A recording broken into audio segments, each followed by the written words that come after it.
What's good, everybody? Japing here, checking in, respectmyregion.com. We are here on episode 4 of the North American Weed Tour podcast. Today, we've got special guest, cannabis artist and entrepreneur, the one, the only, Greg Welch, aka Cannabiscapes. What's good, my man? I see you on the move, always. Yeah, we're on a mission right now. It's time to pick up a lawnmower. You're picking up a lawnmower. You're fresh off the farm. Whereabouts are you roughly? Santa Rosa is the nearest landmark. Okay. So up in Northern County, California, you're in a historic area. I am. I'm in wine country right now. And for those of people that don't know who you are, I would love if you wouldn't mind introducing yourself and kind of like, obviously I know you're not big on, touting yourself up and all your accolades and things like that, but just let the people know who you are, man. What do you do? I make pictures out of pot and other things out of different parts of the weed plant, and I get to hang out with really dope people from the industry. And my goal is to kind of bring a little bit of light to the culture through the adventure that I've gotten to go on. Absolutely. And I see you smoking. Obviously, you're a consumer. What are we smoking on today, brother? Right now, I am smoking on one of my top 5 strains. It is from Santa Cruz Veterans Alliance. Okay. They're super sour diesel. Ooh, I love sour diesel. Big fan.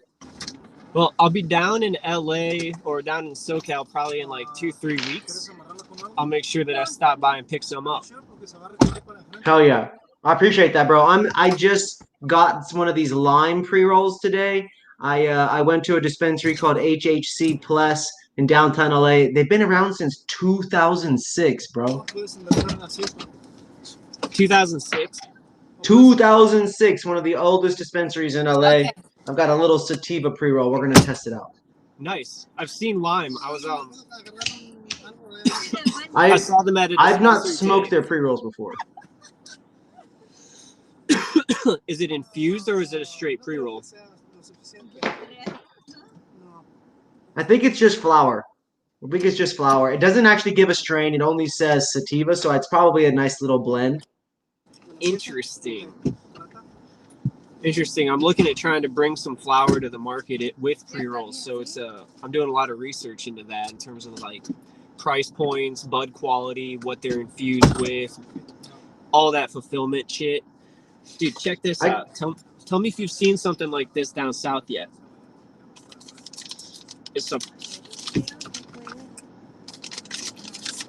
Yeah, Claiborne has them. With the little pouch there to put like your papers and the lighter and shit. Yeah, Claiborne has them, and I think that's the only one I've seen except for that company in your hand. Who is that? This is How We Roll. This is through Cannacraft, big Sonoma company. Nice. But I just came across a couple different versions of these, and it's fucking fascinating. Like, what an easy pack and all that room for education. Right? I love it. I'm a huge fan of, obviously there's obviously examples of excessive packaging, right? But I'm also a big fan of people that figure out ways to incorporate the education, to incorporate an experience. I think the pouches is definitely super huge. And shout out to Cannacraft. They're always being really innovative. Yeah, they're going to be doing some fun stuff with them at Hall of Flowers in a couple of weeks. So keep you tapped in for that. Hell yeah. Also, what I'm loving about this package is I can fit some weed art on here. Like, I can fit a whole one of my pictures on there for the logo or for something else cause related. And that's what I'm excited about, is new applications for the pot art. Absolutely. That's a genius idea. And that actually leads me to my first kind of question about your art. Can you talk to me a little bit about what inspired you to make weed art? How does one get into that? So at the beginning, what happened is I was rolling a joint on a piece of paper, and it went out, just a white piece of paper that had the rest of the nugs and shake on it. And when I went to relight the joint, the nugs looked like little trees to me. So I doodled a little character there, and I took a picture, and I sent it to my friends, and they thought it was funny. So that was kind of the genesis. Then I started doing it on purpose with different little characters and really just basic like stick figure drawings at the beginning. And that evolved into product exchange and placement. And then that evolved into faces, which kind of created this whole little niche that I've gotten to participate in that allowed me to create logos and different brand representations and actually make money doing it. Yeah, and it's super cool. I mean, you're an artist, you get commissioned to make logos and brand images and scenery I've seen, as well as other art, popular art and things. Man, you're a push and a shove away from doing memes, huh? Doing real weed memes made out of weed. Yeah, I mean, I suppose that there's a place for that. I don't know if I want that to be mine. You know, I know. I'm just doesn't teasing. mean You're not a should. meme guy. You're not a meme guy at all, unless it's like the ones that say "fuck metric." I got memed today actually, looking at Jimmy Devine's his Hall of Flame. My buddy Dude. Myko memed me. It's the first time that's happened. I would imagine that your facial expression on some of these lists or some of these news announcements would be pretty memeable. Absolutely. Yeah. Not put the hair and the beard to waste. That's hilarious. So that weed right there, is that from a traditional market farm or is that from one of the legal farms? This is from the legal market. Yep. It is a legacy operator that transitioned from the traditional market, and that's where they cut their teeth. That's why their weed is good. So obviously you've been up there in the NorCal, you've been in the mountains, you've been in the trenches, you've been in the bay, you've been in the highest of the highs, you've been in the grungiest and muddiest of the muds. In your unbiased opinion, if that wasn't your homies growing that weed, give me a quick score out of 10 on the taste. Just purely on the taste right now. No matter where I'd find this weed, if I smoke this, it's a solid, it's a hard 8. Yeah. Yeah. Hard 8. I mean, possibly getting it. Yeah, I don't know when it was harvested. This came straight from the farmer, so I feel like I may have missed out on the day of absolute freshness that could have pushed it to a 9 on flavor, but also super sour diesel, at least to me, there's not a huge amount of taste to pull out of that as you're comparing it to all of the other more fruity flavors. Correct. It's not so citrusy or so jack terpy sour or super duper piney. That's not necessarily that realm. No, but what it absolutely does is it gives me an energetic and excited high where I don't just want to be couch locked. I want to get shit done. To me, it's a lot of people stay away from it because it does make them a little bit too anxious. I, on the other hand, appreciate that shit, especially if I'm trying to balance out something that's a little heavier, like a gelato, which, that's another strain that I always have on deck. You said that's another strain that what? I always have on deck. Try to always have some sort of gelato cut with me. Okay. I mean, I'm kind of the same way. Look at this. I've got this new Squints right here. Oh, who's the cultivator on that? Does it say? It doesn't say. Just says Foreign Genetics. Gotcha. I know a couple guys that are running his work, so I was just curious. But that shit hit like a runts, man. That shit hit like a runts. I smoked that before. I smoked that an hour or two ago. That shit tasted like a crazy, crazy electric runts. And then this lime sativa pre-roll that we got going on here, it was I didn't even bother asking the price. I just straight up asked for two pre-rolls from lime. I was like, yo, I want to smoke lime on the podcast tonight. I want to see what they're all about. I want to give them the authentic score. To me, these taste somewhere around a low 7, if I'm going to be honest. And it's probably because it's not strain specific. So I just don't know, what to even expect, what it's supposed to taste like. But my heart's a little racy. So it's definitely a sativa. Overall score for me today on this little mini review, I'm gonna give them a 7 flat on the lime sativa pre-roll. You know what I'm saying? I mean, for a non-strain specific pre-roll, I don't think they can hope for much more than that. I mean, it doesn't taste bad, but I'm sure to a connoisseur, a true connoisseur who's just really, really picky, I don't even think they'd consider buying this in the first place. You know what I mean? So it's I think it's straight down the middle of the road. It's solid. Now, I did just crack open this beverage. Look at this. We got the new Fizz Cola. I don't think this is new, but have you ever seen this before? I don't think I've seen the Fizz. I wonder if that.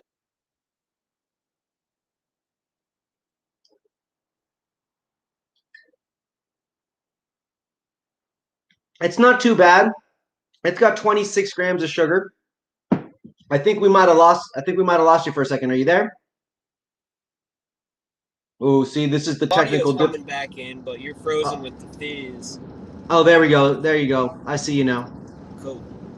So yeah, we've been doing these reviews, Greg. I know you've been smoking a lot of weed over the years. I wanted to ask you, you've obviously tried a number of the best brands out there. You've smoked a lot of good weed grown outdoors. Now, talk to me a little bit about your preference of outdoor, indoor, greenhouse, light depth. Talk to me about, what you kind of prefer and why. I prefer full-term outdoor weed, and it's for a lot of reasons. Mostly it's because it's so nuanced. What you can cultivate in Sonoma County versus Mendocino versus Humboldt at different altitudes with different weather patterns and different soil inputs. You can all start with the same clones and it pulls out all different expressions. And once you have indoor weed dialed in, there's a consistency factor there, but there's also there's a difference between growing up in in a classroom versus growing up outside under artificial light versus under the sunlight, wind in your face, fan moving air. So that liveliness I appreciate with outdoor cannabis. Also just working outside, not working under the fluorescent lights that we all went to school under. Yeah. I appreciate all of that goes into it. And then another side of it is using natural inputs, using the land in as many ways as possible to reduce your costs, but also to reduce your impact on the land and to make it stronger.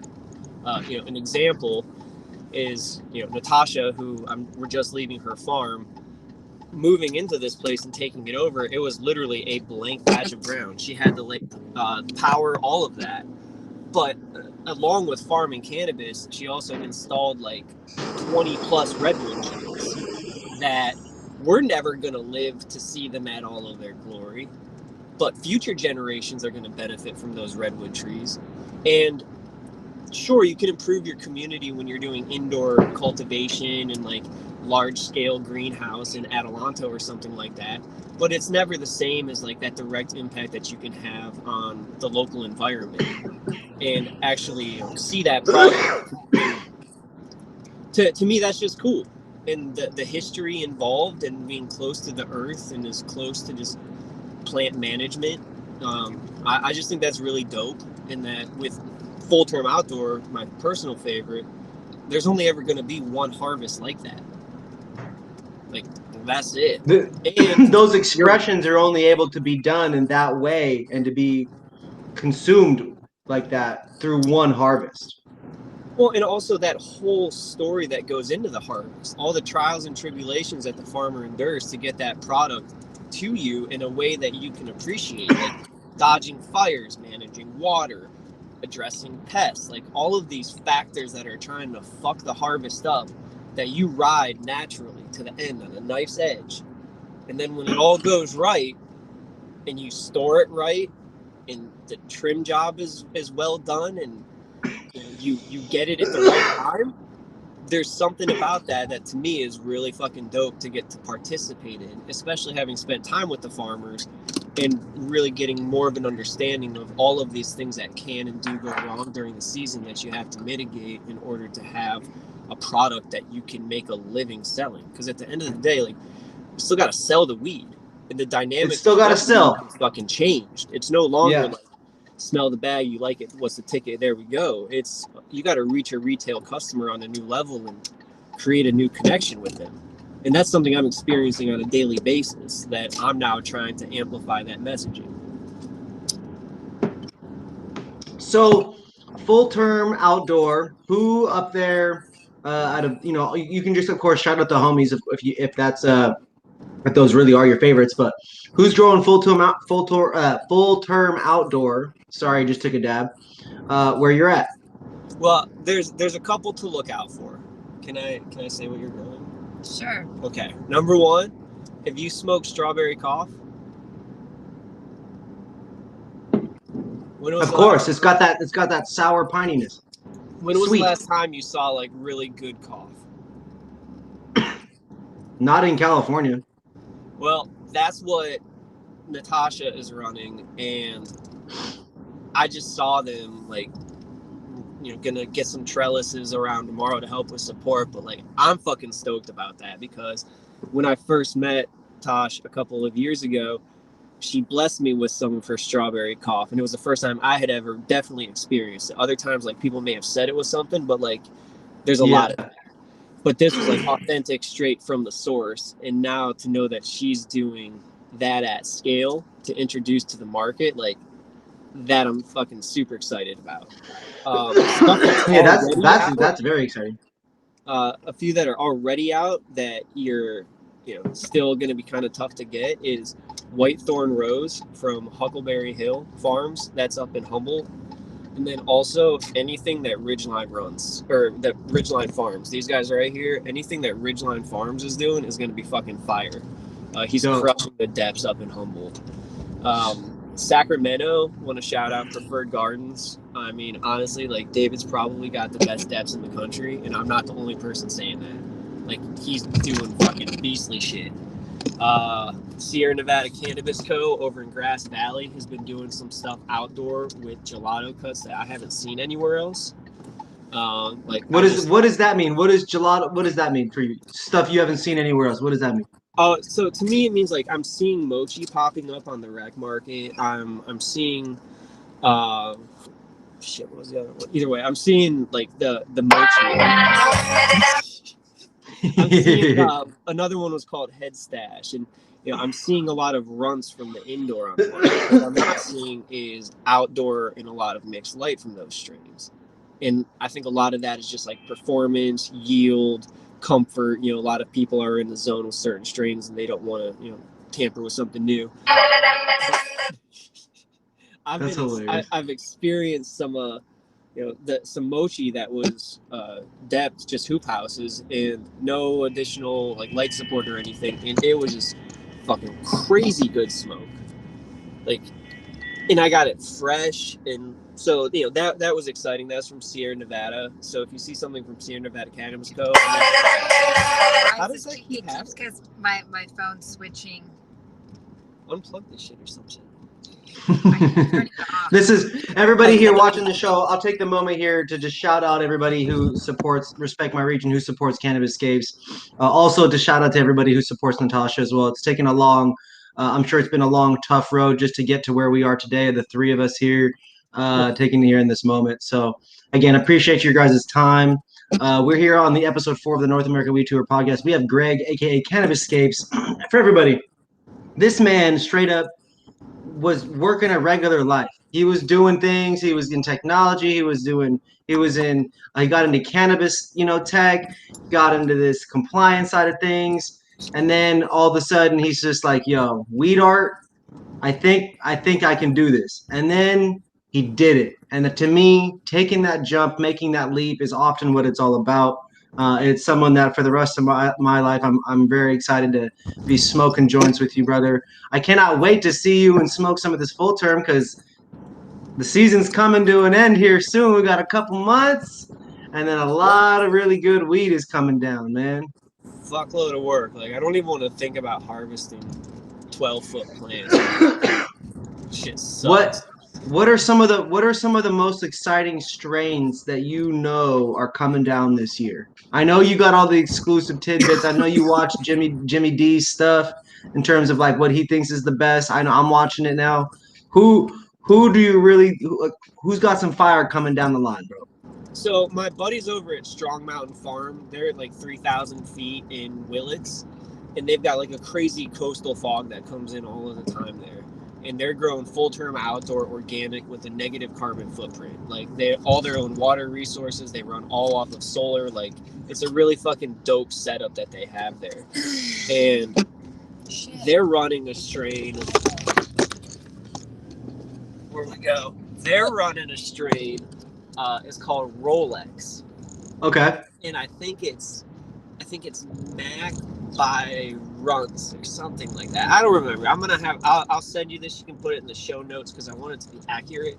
But like, it just looks like the stalk is like putting off a smell already, and it just looks like it's gonna do something fucking cool. And then also, I'm not actually as the question is asking, but I have in their same garden, I have my own allotment of plants that I provided the seeds for, and that was it. But I'm gonna take way more credit than that because when I'm over there, I stretch them and I big leaf them, and I make sure that they're not fucking them up. But what's wild, and the reason I bring it up is because they put all they did the seed selection out of like 20 seeds that I gave them. They put 6 in the ground. All 6 of mine looked like fucking half of what they put from their pheno runs that they like their seed selection starts that they did. So it's just like, to me, it's just there's a difference between professionals and wannabe amateurs, and that's those plants are demonstrating. And I've got video where it's like, these are my fucking cool plants over here. And then there's awesome shit way fucking farther ahead, and it's just like, how do we, I can't even understand how much better farmers are at this shit than like we even give them credit for it. Is I guess why I bring that up. There's really so much that goes into, every single aspect of the weed, right? This drink might seem just like, a bottle and some sugar and some water and whatever they make for this cola, but the reality is that it takes a whole plant being grown plus all of those other ingredients. Yeah, plus I'm curious where the what's does it say what the fucking thing that makes you get high in there is? Is it just distillate or what? Do we know that? CO2 extracted cannabis oil. So you're drinking distillate? Yeah, I would think so. Cool. They need to figure out a better way to brand that, because drinking distillate sounds shitty. It doesn't, let's see. Contains CO2 extracted cannabis oil infused in sparkling water with sugar cane, lime juice, vanilla, cinnamon, clove, cola nut, natural caramel color, and natural flavors, and grapefruit extracts, kiaya, bark extract, and citric acid. I mean, I'm going to be honest. It has a really delicious cinnamon taste and vanilla taste. If this, like, to me, this product right here would be really good with ice cream. A Rupert, like a Coca-Cola float, a Rupert float, fire. That sounds like a good idea. When are you going to drop the Respect My Region recipes? In the past, we have done recipe guides. We have done, lists and things to help on the food stuff. But, when I find the person who's passionate about that, maybe one day. But for now, we'll stick to the weed reviews. This drink, I give the drink a solid 7.5. It kind of tasted like flat Coke, but I'll give it to him. Sometimes, I'm gonna be honest, I'm a weirdo. I like flat soda sometimes. I'm just weird like that. You can't. Well, shoot, bro. I very much appreciate you being on today's episode. I know you're moving and shaking on the farm grind. What we'll do is we'll bring you back on later in the season. We'll catch you out and about at a different farm on a different mission.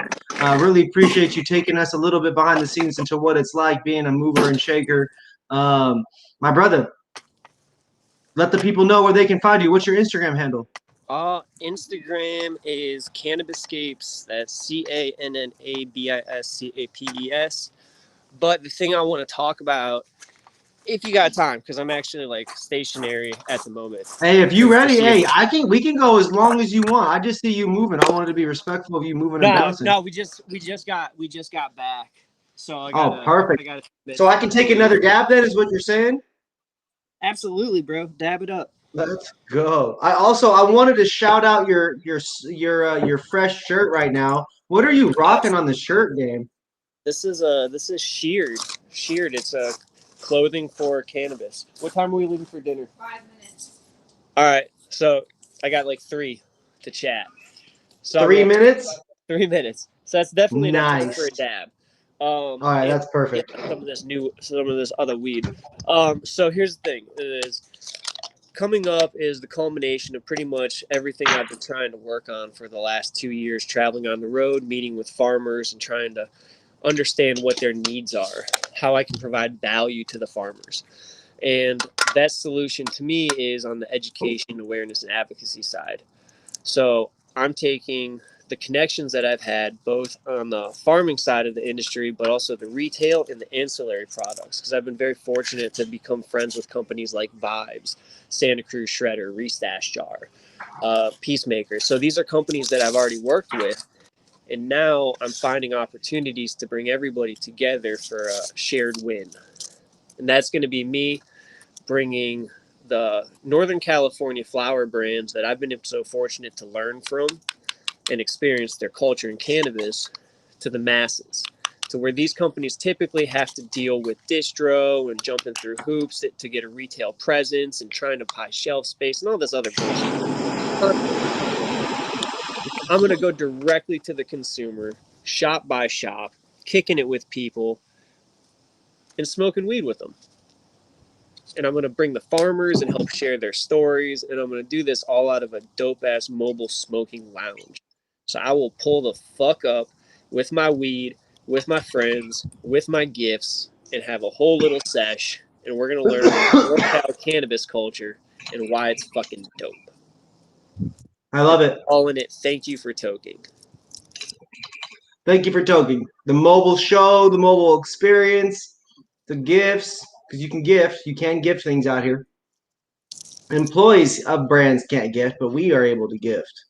I'm not an employee. That's the thing, is I am an independent mercenary that represents who I want, when I want, and how I want. And fuck the rest of the people who don't get that shit, because it's not for them anyway.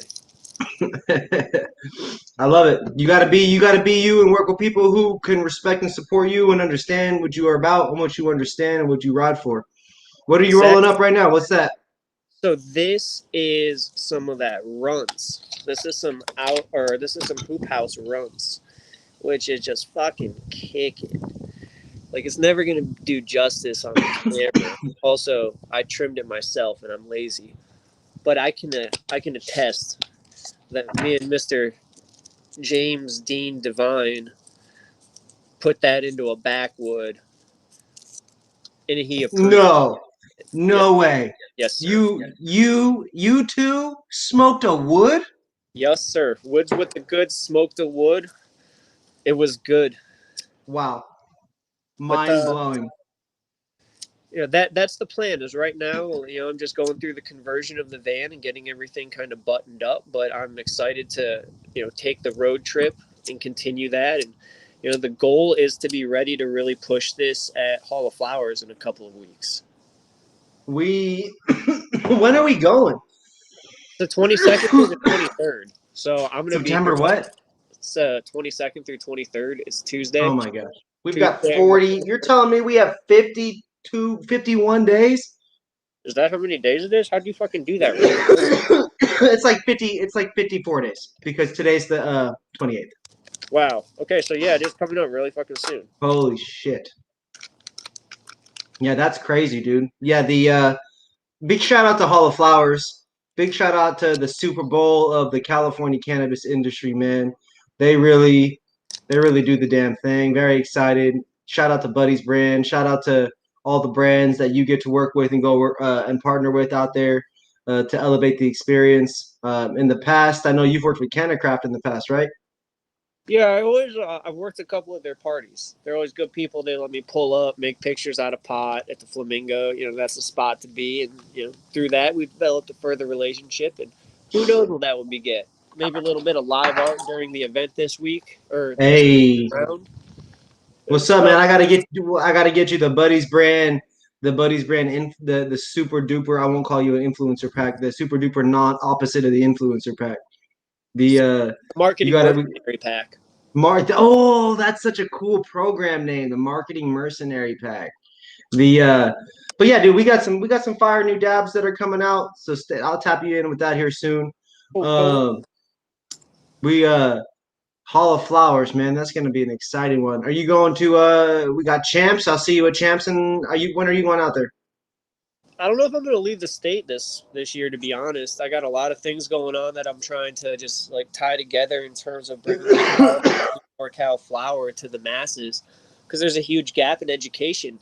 And if we're not careful, people are going to start supporting the people who spend the most marketing, not who have the best story or the best pot. So I enjoy that little struggle that I get to participate in, and really try to just, my goal is to remind farmers and people in cannabis in NorCal how dope this shit is. You've been doing it forever. Yeah. A little wearing, and that's to be expected. But this shit is still fucking amazing, and we get to bring that to more and more people. So you've got some flower coming down the line. Everybody stay tuned for that. I heard you said Preferred Gardens got some of the best. What do they got? They got greenhouses, right? They got greenhouses over there, so they're doing their thing. I've been seeing them on the Instagram. Big shout out to their team. I've been hearing a buzz about them for like the last 6 months. Pretty heavy. I'm definitely gonna look in to the Sierra Nevada farms. Cannabis Co. Major Farms, major supporter of mine. Strong Mountain Farm. Strong Mountain Farms. Yep, and then Santa Cruz Veterans Alliance. Those are some of the farms that have shown me the most love. Humboldt Sunrise, Ray's Cannabis. Definitely Huckleberry. Like, they've got the glamping situation going on, so that's going to be dope. And then, the people who are excited about a heritage strain like Strawberry Cough, grown organically outdoor, sun, by like one of the hardest working people I know in the game. Like, that's coming from Agricola Flower, and that shit's going to hit. And like, I'm just fucking excited to see my friends progressing every year. That's exciting, man. I really appreciate, your passion for supporting the people that you meet authentically and showing love to the community and helping to advocate for not just more normalization or the more legalization and things like that, but, just helping to really advocate for people to pay more attention to the small guys, to the small girls, to the people that are really grinding hard, that are up there in the mountains, and some of these legacy growers and this new generation of legacy growers, right? There's a lot of people that just because it's their, just because they're young, they haven't been necessarily doing it for 20, 30, 40 years. We don't need to necessarily look at them so different. It's like, this is a culture, it's a community. We all want to be more inclusive and respect and understand the grind and hustle that people are putting into this right now. Respect where their family comes from, respect where they come from. A lot of people have been growing across the country. People coming out the woodwork growing for a long time all over the world. Now that weed is legalizing, it's very exciting. It's exciting and it's inspirational, because what I get from the farmers just shows me what I have to do to succeed. And that's what I ultimately want to help amplify, so that other people can see the content through what I'm sharing, what Thank You for Toking is doing, and then recognize their portion and their role in the industry. Because it starts with the education and awareness and advocacy. Otherwise, what the fuck are you doing it for? Just to get high? Or just to make money? You're not going to get very far if those are your motives. You got to have a reason why you're doing this shit. And all of these farmers that I spend time with, they have a drive that gets them up at 5 o'clock in the morning and keeps them working until 12 o'clock. You got to have a fucking why.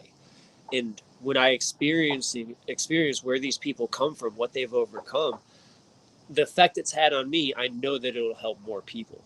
So in the way that we both share stories and try to amplify messaging, what I'm experiencing, if I don't share this, it's a big loss just for myself, what I get to go through, how I grow by doing more of this. The best way 100% to experience this life. And that's what I want to see other people do. We're doing this shit on our own terms. We don't have to do it the way that other industries have done shit. Yeah. So let me ask this question then, a little bit of, because you're really saying some powerful statements, and honestly, already know a lot of it really resonates with me. When it comes to some advice that you have for brands entering the market, not necessarily California, right? Let's just talk about any market, right? Just being authentic. Talk to me about the importance of, when brands are coming to market, actually being authentic and the power of that. I mean, it's hard. And it takes a while. And most people are afraid of the vulnerability that comes with being authentic because you're no longer doing what you think people want to see and getting that validation. You're doing what you want, and you're slowly attracting the people who agree with it or who vibe with it. And societally, they try to get you to just do shit by the book and stay in line and don't have strong opinions on things. But when you start backing those opinions up with like lifestyle choices and then living by an example, it becomes kind of irrefutable. But it takes a long fucking time to build that momentum from everybody thinks you're crazy to everybody's asking you how you did it. Okay, 2 minutes. Yeah. It's okay, cool. I need 1 minute to put pants on.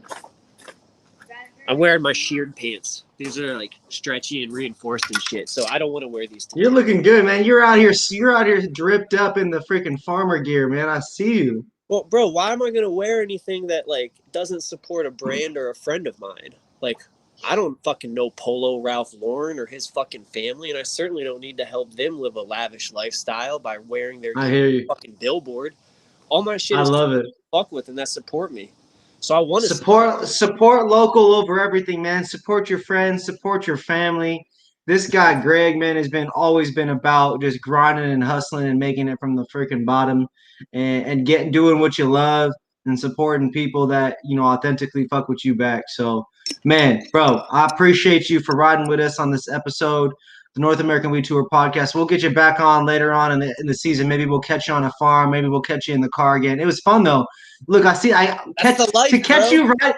You're literally riding around and getting it, and I'm catching you leaving the farm, getting a lawnmower. Man, this is crazy. I never know what you'll be doing, man. I love it. Thank you, bro. That you caught me at, like, this is just how it goes, bro. It's always a hustle, and the people who get it, and the ones who don't, they're on the sidelines wondering why they don't get it, and eventually they will.